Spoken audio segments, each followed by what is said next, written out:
ти цици, миндил! Предпочитам тук да съм в този момент, може би отколкото в Народното събрание. Или просто е тъп! Господин премиер, имали ли сте някой учебен предмет, който не сте харесвали? Беше много трудно по руски язик.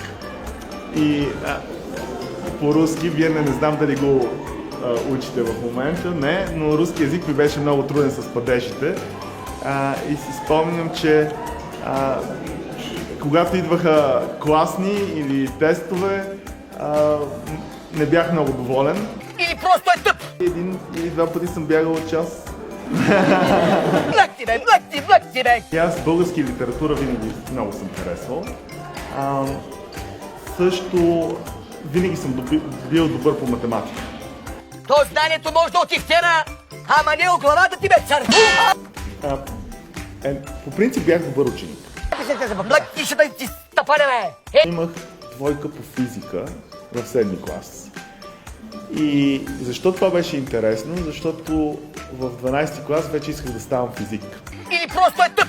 Този празник е един от най-истинските български празници. Не ми кай на кого е празник, да ти строчат до граната, бе! Идиот! И за мен е много важен, защото без знание и без култура България няма да е истинска държава. Изкакаме ти от дял на дясно, искаш ли? Облата проста!